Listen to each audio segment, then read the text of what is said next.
Hello, my name is Zeke Dean, and today we're going to talk about our product called Exchange, which allows you to share Kafka data within less than 60 seconds. So let's briefly talk about the need for data sharing. 30% of global enterprises are prioritizing collaboration and secure data sharing across their ecosystems. There's compelling compliance and regulatory requirements to share transaction details with regulatory bodies. Um, and there's a fundamental shift. The world is now moving from batch to real time data sharing. So there's a huge demand for agility and immediacy of data for all sorts of use cases. Number one is financial services. They need to share transaction information with regulatory bodies. Um, Companies need to share real time market information for trading applications. And, Swift has adopted Kafka to ensure scalability and transaction processing. The retail industry needs to get real time competitor pricing and demand data so they can give the best possible price to their prospects and people landing on their website. Fraud detection, you want to detect an immediate fraudulent transaction on your platform as soon as possible. You can't wait like an hour or a day. That could cost customers a lot of money. Manufacturing, so inventory management, sharing real time data between the retailers and the suppliers.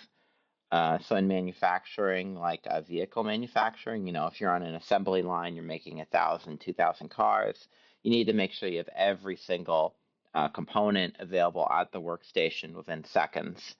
You can't wait like minutes for the batch data to load. Healthcare patient data exchange, so real time data sharing between hospital insurers and healthcare providers. That's part of the No Surprise Act in the United States. And finally, pharmaceutical and clinical trials, where pharma companies and regulators need to collaborate data more and more to accelerate drug development.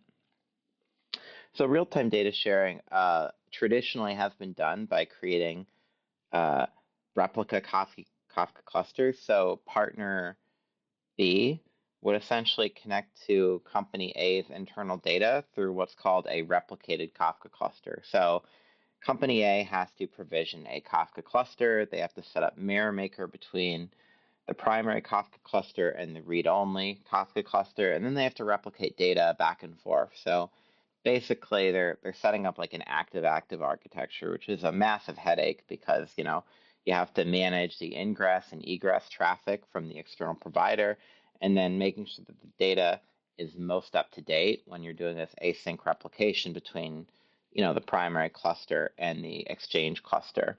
And then imagine adding another cluster on top of that, right, for company C. So it gets very complicated very quickly because each neutral Kafka cluster has its own, asynchronous process, its own read and write process. There's no rate limiting here. So company B could be downloading 100 times as much data as company C, and there's no real insight into who's using more data.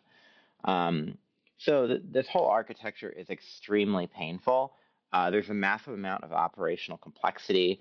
There's latency because of that asynchronous process. And finally, the manpower cost, right? The cost of standing up MirrorMaker, the cost of setting up one cluster per partner company. It just gets exponentially more expensive. And then there's the compute side, right? A Kafka cluster is not cheap. The more Kafka clusters you assemble, the more expensive it gets. What if we had a solution? Well, our solution is Conduktor Exchange. So through a simple UI, you're able to deploy a partner zone very easily. It has controlled access to very specific Kafka topics, which prevents data leaks. People have fine-grained access controls. There is no asynchronous replication here. You're proxying directly to the Kafka topic, so there's no risk of data loss or risk of duplicate data. That's greatly reduced because you're not running a mirroring process between the destination and the source of truth. And then finally, embedded governance, right? Traffic control policies make sure that the right parties are using the platform at the right rate limits you've defined.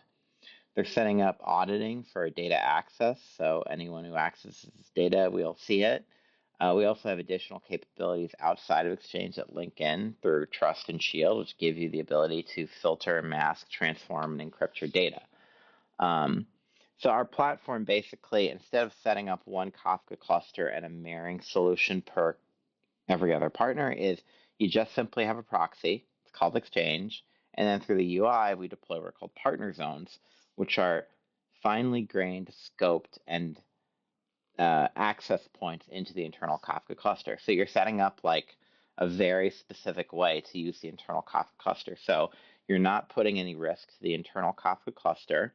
There's fine-grained access controls, and you also have the ability to see the usage of it and basically put gates in front of that process. So you're not spending exponentially more money operating that Kafka cluster, scaling up, and everything else. Um, so why don't I show you what that looks like? So here is my Aiven Kafka cluster. I have some topics, some cool data. Here is the Conduktor platform. We're going to create a topic. We're just going to call it the Aiven demo topic, right? I'm going to create the topic. So here's our topic. Let's just very quickly, push some data in here. I'm just going to generate random values and random data, and I'm going to produce 10 random records. So we have a new topic, we have some data. Okay, pretty cool. Now, if I'm a customer of Aiven, or Aiven's customer, I would like to share this data, right? It's super easy. So what I do is I go to Partner Zones, and I'm going to click up here. It's super easy. We're going to call it Aiven Partner Zone.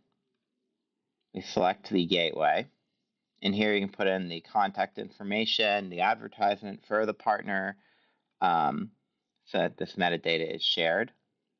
You select the topic you want to share. We're going to select the Aiven demo. We can only read or write in different partner zones. So you have one partner zone for reading, one partner zone for writing. That's really important for making sure the data is consistent. So for now, we'll just read. We have traffic control policies. So we can set like rate limits, offsetting limits to keep costs under consideration. And yeah, just give it a couple seconds. And there we go. We've created. So it generates credentials. So it's super easy. Um, so it generates these credentials for us. So why don't we actually connect to it? So I'll go up here. I'm going to add these new credentials. It's super easy. So here's our Bootstrap server, which is the gateway. So we're going to call this partner. Yep. And I put in the properties down here. And you can do this with whatever Kafka application you want to use. I like demoing it this way. And we've created the partner zone. So we go to partner. We have our Aiven demo topic. And we have our data. Super, super easy. Now you'll notice another thing. I can't read any of the other data. So, I'm showing all topics. I can't see anything. That is the power of partner zones. Fine-grained access controls to data without the expense of setting up multiple Kafka clusters.